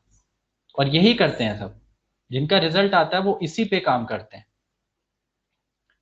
पूरा का पूरा सिलेबस कौन कवर करता है, जो टॉपर्स होते हैं, जिनको टॉप रैंकिंग लानी है। आपको पता है कि आप टॉपर्स लेवल के अगर नहीं जा पा रहे हो, या आपसे एफर्ट नहीं हो पा रहा है, और ये कैसे पता चलेगा, ये भी आपको ही एनालिसिस करके पता चलेगा। वो अलग बात है कभी मार्क्स कम आए ज्यादा है उससे मैटर नहीं है, टॉपर्स के मार्क्स बहुत कम आते हैं, लेकिन फिर भी हमको फीलिंग रहती है कि नहीं ये मैं कर सकता हूँ। तो अगर आपको वो है, कॉन्फिडेंस है खुद पे, तो आप करिए, नहीं है तो छोड़ दीजिए। आई मीन कि छोड़ दीजिए मतलब सब कुछ मत छोड़ दो कि मेंस और नीट ही नहीं करना है। तो उन चैप्टर्स को आप सेलेक्ट करके रिवीजन टाइम पे कैसे काम करके कैसे मार्क्स ज्यादा ला सकते हो, ये सारी चीजें आप अपने टीचर से डिस्कस करोगे और अपने लेवल पे काम करोगे, तो आपको समझ में आएगा कि कहाँ से मार्क्स इंप्रूव होंगे। अब जैसे अभी की बात कर लें, अभी ऐसे हैं बैचेस में बच्चे तो रहते हैं, आपको ही पता है, आप भी 9th 10th में पढ़ के आए हो, ऐसा तो है नहीं फर्स्ट टाइम कहीं आ रहे हो। तो 9th 10th में आप अपने स्कूल में देख लो ना, आपकी जो भी क्लास की स्ट्रेंथ रही होगी 100 150, या जो भी क्लास की स्ट्रेंथ रही होगी, उसमें कुछ बच्चे हैं जो टॉपर रहे होंगे, कुछ मॉडरेट रहे होंगे, कुछ पढ़ाई नहीं करते हैं, है ना। तो अलग अलग लेवल हर जगह रहता है। अब ये ऐसा नहीं कि मेंस नीट की कोचिंग में, यहाँ पे कोचिंग में आए तो सब एकदम होंगे, ऑब्वियसली कंपटीशन यहाँ ज्यादा होगा। जिनको कॉन्फिडेंस है, जिनको ये करना है वही आएंगे। लेकिन उसमें भी ऐसा लेवल रहेगा, कुछ होंगे जो यहाँ पे आए लेकिन फिर भी सीरियस नहीं है, पढ़ाई नहीं कर रहे। कुछ होंगे जो पढ़ाई कर रहे हैं, सीरियस है, उनको रियली करना है। तो इन चीजों पे काम करके ही आपको ओवरऑल आउटपुट मिलेगा। समझ में आ रहा है? तो ये बहुत इंपॉर्टेंट चीज होती है। तो पढ़ाई करनी कैसे है ये आपको समझना है। तो स्टार्टिंग में जितना बेटर हो, जितना जल्दी आप समझ जाओ ये उतना बेटर है, क्योंकि जैसे जैसे टाइम बीतेगा वैसे वैसे चीजें बहुत फास्ट होती जाएंगी। अभी तो हमने बैच स्टार्ट किया है, फिर धीरे धीरे 1-2 मंथ के बाद और फास्ट होने लगेगा, जल्दी जल्दी सिलेबस कवर करेंगे सब लोग, जल्दी जल्दी पढ़ेंगे हम, आपका भी जो आईक्यू लेवल है थोड़ा सा इंक्रीज हो जाएगा, क्योंकि अभी तो उस फेज में आप नहीं आ सकते। 1-2 मंथ के बाद जब आप सब इस फेज में आ जाओगे, अडॉप्ट कर लोगे इस एनवायरनमेंट को, तब आपको समझ में आएगा कि हाँ कैसे करना है। फिर तो कुछ बच्चे एकदम और अलग ही भागते हैं, फिर तो वो 12-12 13-13 घंटे बैठ के पढ़ने लगेंगे। लेकिन अभी वो चाहे वो टॉपर ही क्यों ना हो, अभी कोई इसी जोन में नहीं है। कोई क्लास का टॉपर भी होगा अभी, तो उसको भी बोल दूं अभी कि 12 घंटे बैठ के पढ़ना है और आज से तुमको ये शेड्यूल फॉलो करना है, तो नहीं कर सकता वो आज से, क्योंकि अभी हमारा वो जोन नहीं है।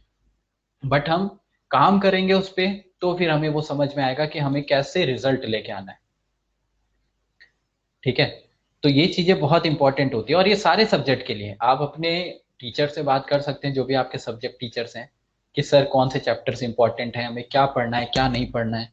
प्रीवियस ईयर्स के लिए, जैसे प्रीवियस ईयर्स आप अभी से खरीद के रख सकते हैं। जैसे ही पहला चैप्टर स्टार्ट हो रहा है तुरंत स्टार्ट करो, वेट मत करो कि मैं प्रीवियस ईयर की वो जो बुक्स आती है ना, लास्ट 30 ईयर्स, लास्ट 25 ईयर्स कि 1-2 महीने बाद खरीदूंगा। अभी जाके खरीद लो सब लोग, अभी तो जा नहीं सकते वैसे, मतलब जितना पॉसिबल है जितना जल्दी उतना जल्दी खरीद लो।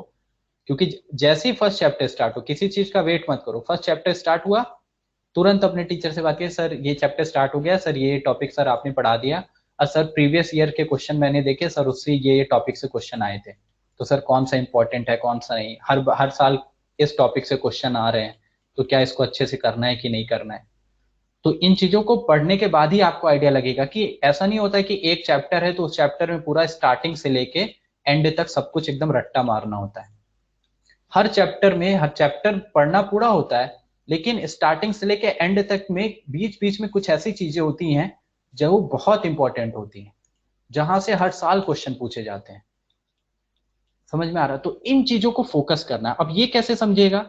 ये तभी समझेगा जब आप प्रीवियस ईयर के क्वेश्चंस देखोगे, कि लास्ट 10 ईयर्स या लास्ट 15 ईयर्स में जे या नीट में इस चैप्टर से किस टॉपिक से क्वेश्चन आए, कहाँ से ज्यादा क्वेश्चन आते हैं। तो आपको समझेगा कि अच्छा मुझे पूरा स्टार्टिंग से एंड तक नहीं पढ़ना है, स्टार्टिंग से एंड तक तो इसलिए बताया गया है क्योंकि मुझे कंसेप्ट क्लियर रहे। तो कंसेप्ट तो आपको बताने के लिए सारी चीजें बतानी पड़ती हैं, लेकिन उस कंसेप्ट को आपको समझ गए अच्छी बात है, लेकिन अब इन चीजों पे फोकस करो चैप्टर के। पूरा चैप्टर नहीं स्टार्टिंग से एंड तक रट्टा मार देना है, इन पे फोकस करना है, क्योंकि क्वेश्चन यहां से आते हैं। तो ये हर एक चैप्टर के साथ होता है। ठीक है? कौन सी बुक्स परचेस करनी है? क्यों, स्टार्टिंग में बताया तो था, अभी क्या हो गया? अभी के लिए सबको एनसीईआरटी लेनी है, ठीक है? अभी कोई बुक परचेस नहीं करनी है केमिस्ट्री में, ठीक है? Clear confusion? केवल एनसीईआरटी होनी पर चाहिए सबके पास, और कोई बुक्स परचेस नहीं करनी है। जब जैसे जैसे हम आगे पढ़ेंगे, टॉपिक्स पढ़ेंगे, चैप्टर्स पढ़ेंगे, फिर उसके अकॉर्डिंग बता दिया जाएगा आपको कौन सी बुक लेनी है कौन सी नहीं लेनी है, उसकी टेंशन मत लो। और एकेडमी से मिल जाएगी, आप एकेडमी में बोल देना, अपना नाम दे देना, वहां से आपको मिल जाएगा। फिलहाल के लिए कोई बुक नहीं लेनी, बस एनसीईआरटी का पीडीएफ है तो बेटर है, नहीं है तो पीडीएफ डाउनलोड कर लीजिए, हार्ड कॉपी की भी अभी नीड नहीं। जिनको हार्ड कॉपी से पढ़ने की आदत है वो हार्ड कॉपी से पढ़ सकते हैं। सॉफ्ट कॉपी है क्या एनसीईआरटी की? अरे डाउनलोड कर लेना, ठीक है? डाउनलोड कर लेना, नहीं तो अपने किसी फ्रेंड से मांग लेना, किसी ना किसी के पास होगी, इजीली मिल जाएगा आपको इंटरनेट पे एनसीईआरटी की सॉफ्ट कॉपी, उसकी प्रॉब्लम नहीं है।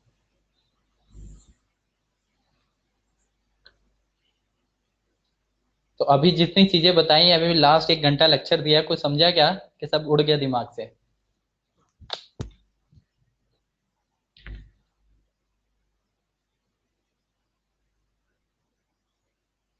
देखो ये बहुत इंपॉर्टेंट है इसलिए मैं बता रहा हूँ, क्योंकि अब चीजें स्टार्ट होंगी आपकी, तो उन चीजों पे कैसे काम करना है ये आपको समझ में आना चाहिए। और ये हर सब्जेक्ट के लिए था, केवल केमिस्ट्री के रिस्पेक्ट में मैं बात नहीं कर रहा था। चाहे आप मैथ्स पढ़ रहे हैं, बायोलॉजी पढ़ रहे हैं, फिजिक्स पढ़ रहे हैं।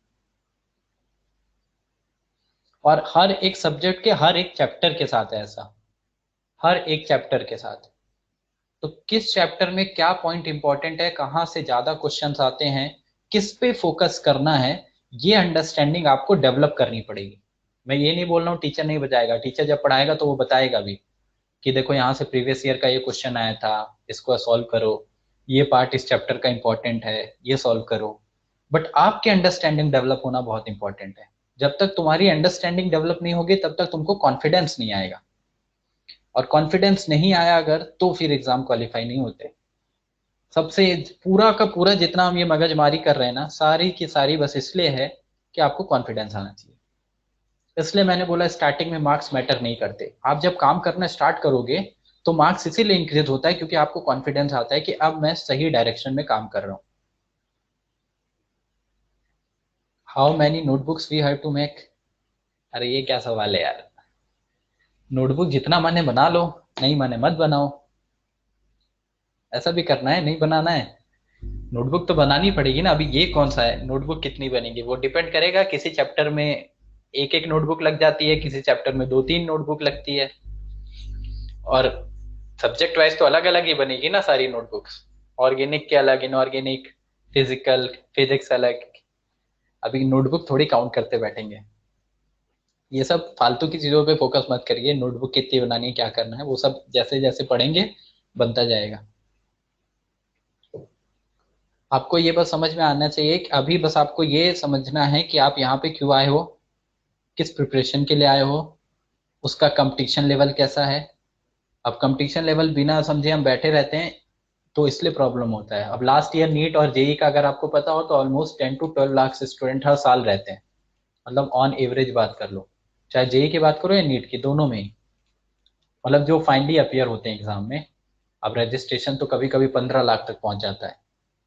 तो रजिस्ट्रेशन का मत देखो कि नीट में 15 लाख लोगों ने रजिस्टर किया था। जो फाइनली अपियर होते हैं 10-12 लाख ऐसा मान सकते हैं। तो इन 10-12 लाख में तुमको क्या लगता है, ये 10-12 लाख जो लोग एग्जाम देते हैं ये सब के सब ऐसा गधे हैं? नहीं ना। मतलब ऑब्वियसली कुछ तो ऐसे टाइम पास के लिए देंगे, वो तो हर एग्जाम में रहता है। लेकिन टॉपर्स भी आते हैं ना।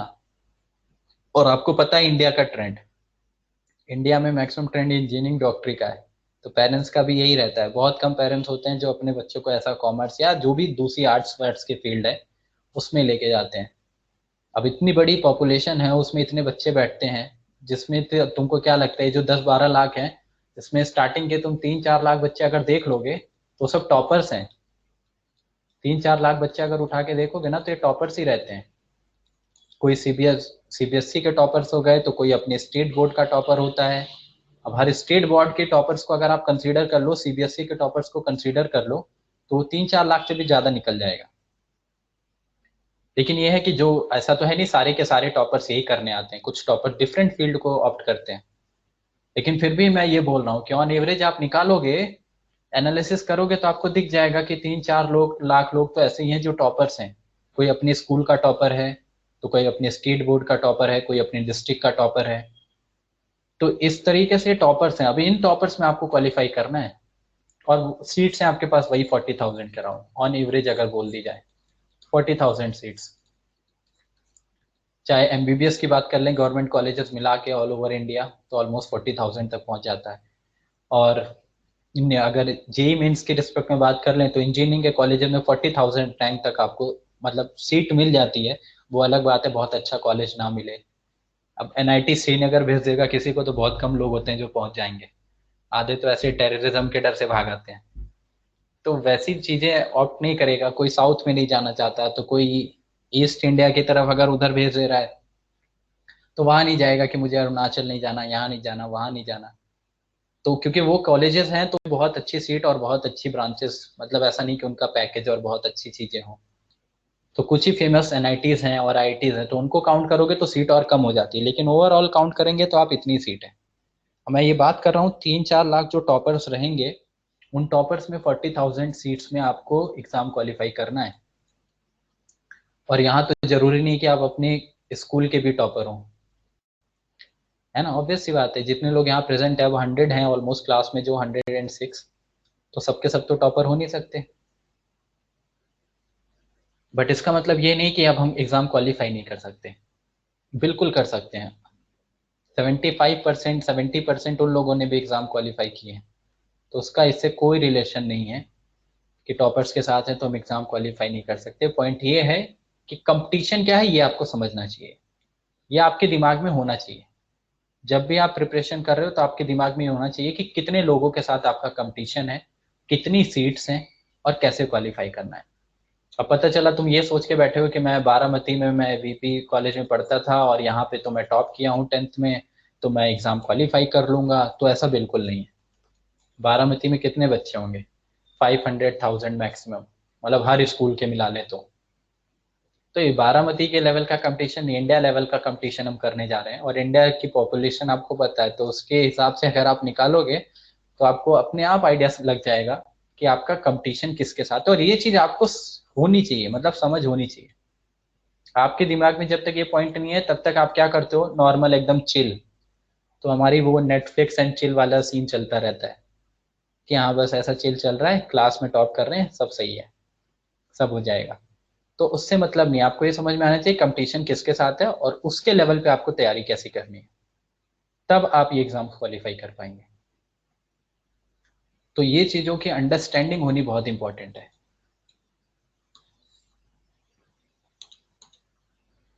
चलिए, तो आगे हम क्या बात कर रहे थे?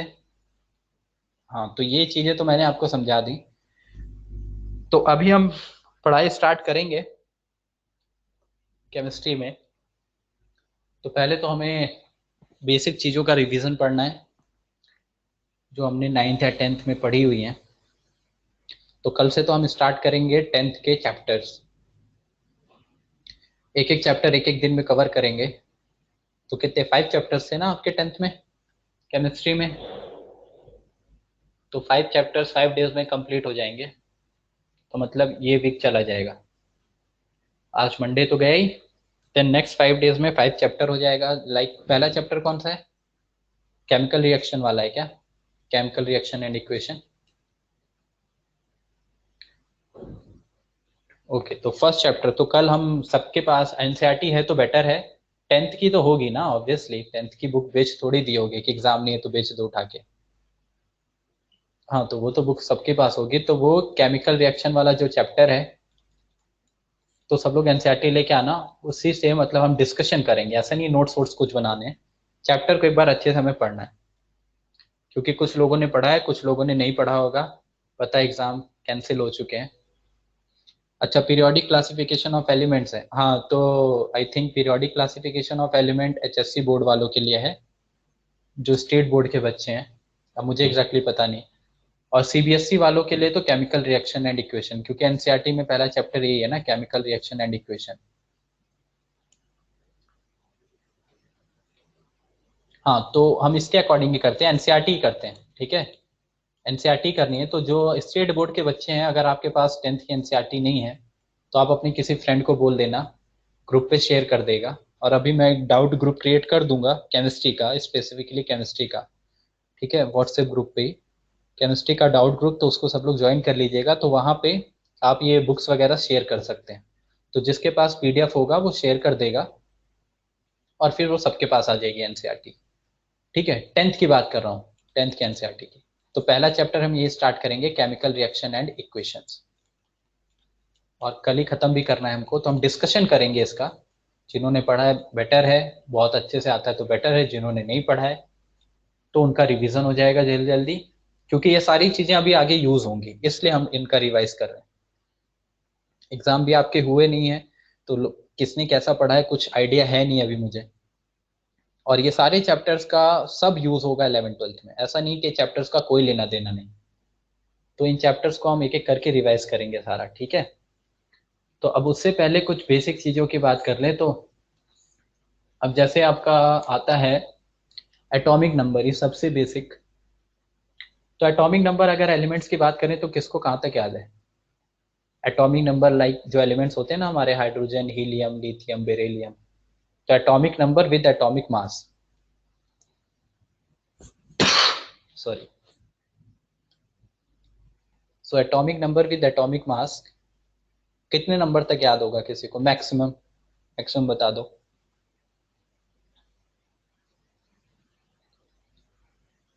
Till calcium 1 to 20। एक कोई है 30 का, कौन है? टिल 30। हाँ काफी लोग हैं।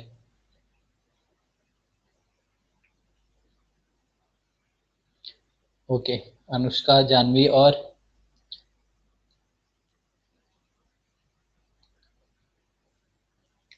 चलिए, तो पहले मैं आपको आज वो टेबल ही देता हूँ।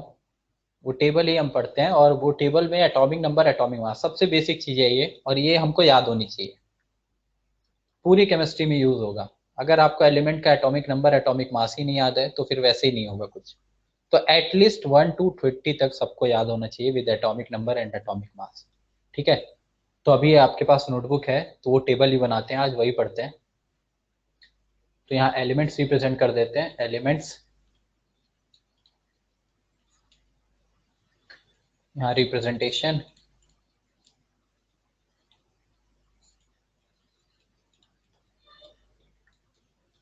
इधर एटॉमिक नंबर जिसको हम रिप्रेजेंट करते हैं जेड के साथ। हाँ लिख लो, नोटबुक है ना, ये सब लोग टेबल बना लीजिए। And then atomic mass number.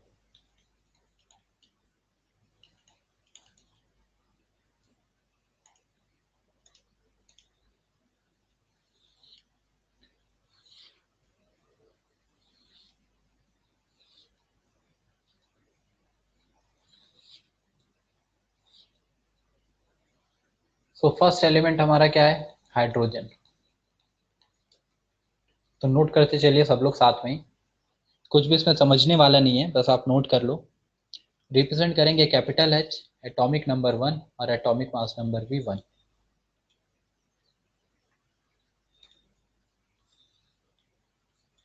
Then second one, hydrogen के बाद helium, H E, atomic number 2, atomic mass number 4। Then lithium, third one, L I, atomic number 3, atomic mass number 7। Fourth, beryllium, B E, 4 9। Then boron, capital B, 5 11। तो with atomic number, atomic mass, ये सबको याद होनी चाहिए इन elements के। तो आज ये सब लोग अभी बनाएंगे और फिर आज ये सब लोग लर्न भी करेंगे। ठीक है, तो आज का होमवर्क ये रहेगा, सबको ये टेबल लर्न करनी है।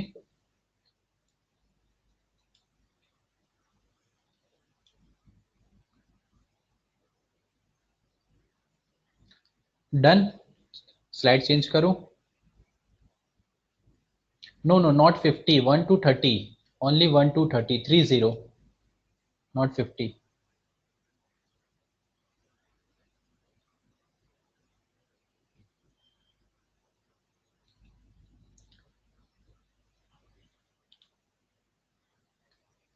एक मिनट, क्या हो गया इसको?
Now it's audible.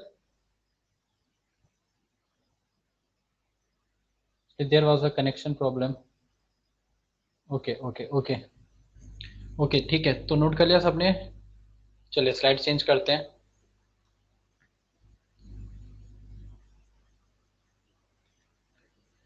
Then boron हो गया था। देन बोरॉन के बाद carbon. Next next one carbon, note करिए सब लोग। Then nitrogen, then oxygen, then fluorine, sodium and then magnesium.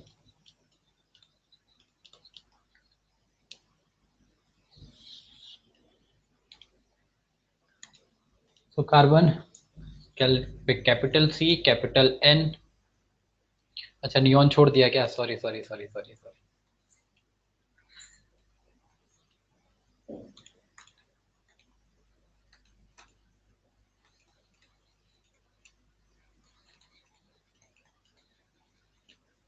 Okay, तो nitrogen, then oxygen, fluorine, neon and sodium. Then क्या है atomic number? Carbon 6, 7, 8, 9, 10, 11। Atomic mass number, atomic mass number क्या क्या आ जाएगा? 12, 14, 16, fluorine 18 point something, जिसको आप 19 represent कर सकते हो बिकॉज 18.9 के अराउंड आता है। Then neon 20 and sodium 23।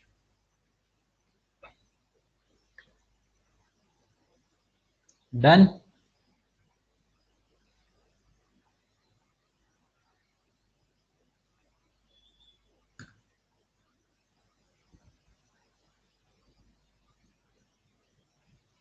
Okay, then after sodium magnesium,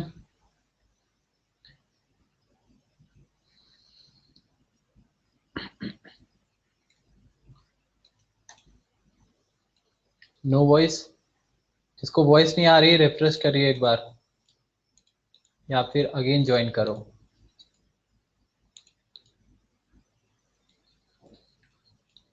then magnesium,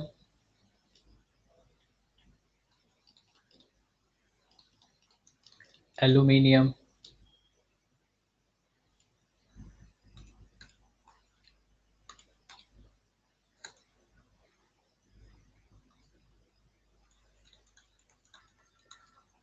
silicon, phosphorus, then sulfur, then chlorine and then argon। Magnesium represent करेंगे capital M small G, Al, Si, phosphorus, sulfur, chlorine, argon। then atomic number magnesium 12, 13, 14, 15, 16, 17, 18। and then magnesium के लिए 24 aluminium, 27 silicon, 28 phosphorus, 31 sulfur, 32 chlorine, 35.5 and argon 40।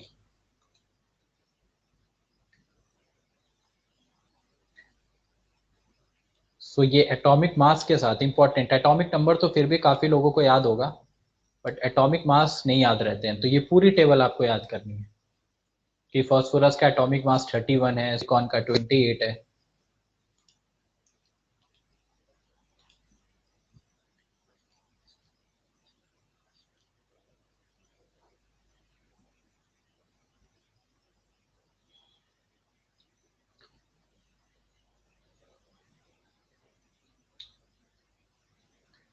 Done, okay. चलिए next then argon के बाद 20। अब कुछ लोगों को 30 तक भी याद है, लेकिन मैक्सिमम लोगों को 20 तक ही याद है। तो ऑर्गन के बाद पोटेशियम कैल्शियम वहीं तक, एटलीस्ट 30 तक तो सब लोग याद कर लो। उसके बाद भी कुछ स्पेसिफिक एलिमेंट होते हैं, जैसे सिल्वर हो गया, गोल्ड हो गया, है ना, मरकरी हो गया, जो बहुत इंपॉर्टेंट एलिमेंट्स है, कॉपर हो गया।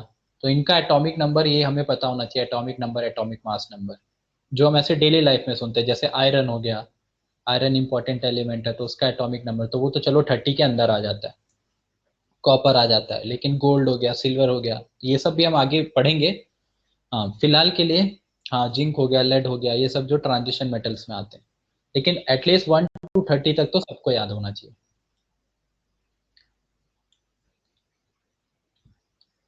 देन ये हो गया हमारा ऑर्गन। आगे नोट करिए।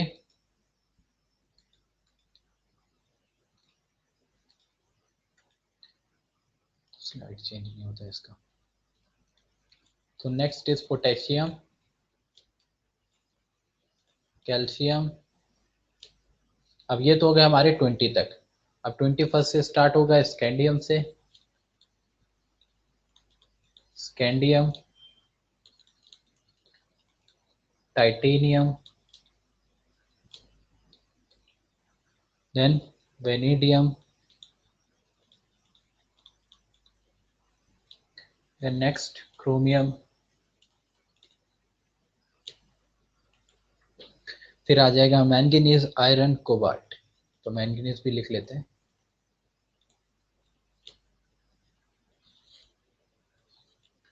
तो potassium K, calcium C A, scandium S C, titanium T I, vanadium V, chromium C R, manganese M N.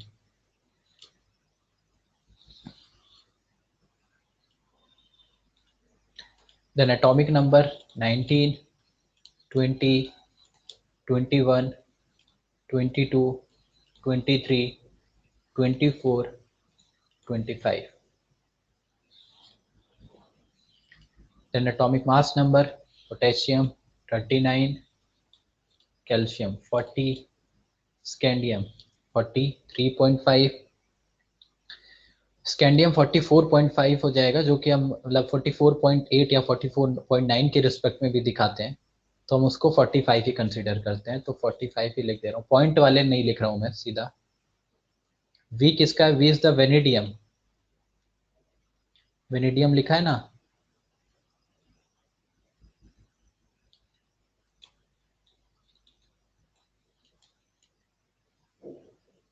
Then है हमारा लास्ट वन मैग्नीज, जो कि 55।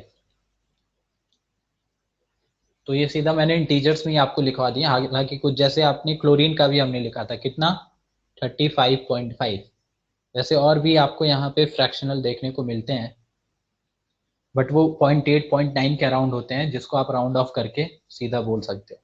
जैसे स्कैंडियम है 44.8 के अराउंड है, तो उसको हम 45 बोल रहे हैं। टाइटेनियम है 48, वेनेडियम है 51, एंड क्रोमियम 52 एंड मैग्नीज 55। तो ये हो गया एटॉमिक नंबर 25 तक।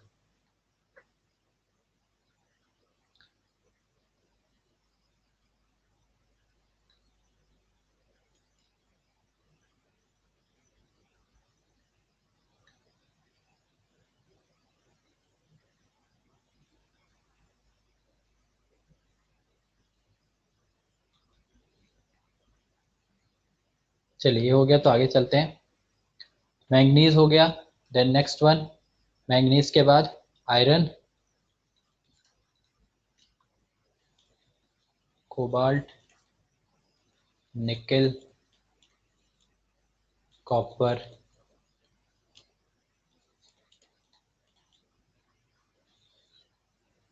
जिंक।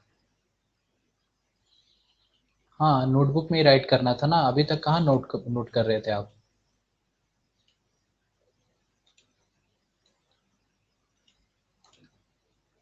तो iron Fe, cobalt capital CO, nickel,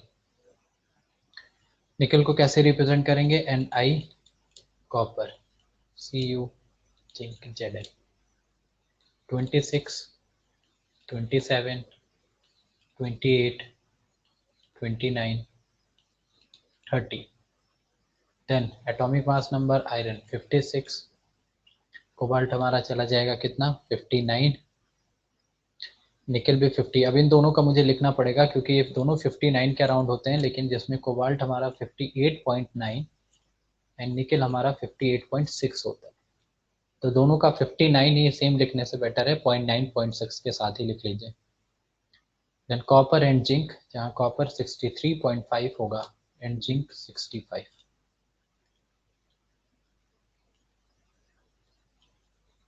तो एटॉमिक मास का यहाँ तक का वेरिएशन जिंक तक का, तो ये सबको लर्न करना है, ठीक है, और ये सबको लर्न होना ही चाहिए हमेशा के लिए। अब इसमें ये नहीं होना चाहिए सर ये नहीं याद है वो नहीं याद है। ओके डन, चलो फिर तो आज की क्लास यहीं पे खत्म करेंगे। Again welcome to Chaitanya's academy. अगले 2 साल के लिए प्रिपेयर हो जाओ सब लोग, हार्डवर्क के लिए, एग्जाम क्वालिफाई करने के लिए, और उसके बाद की लाइफ के लिए।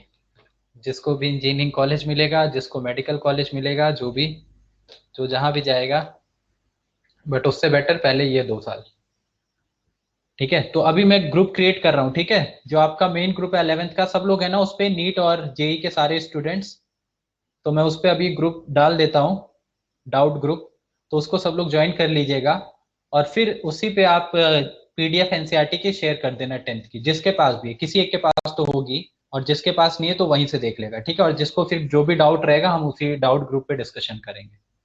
ओके, तो अभी मैं आपको शेयर करता हूँ, फिर सब लोग ज्वाइन करिएगा। चलिए थैंक यू, कल मिलते हैं।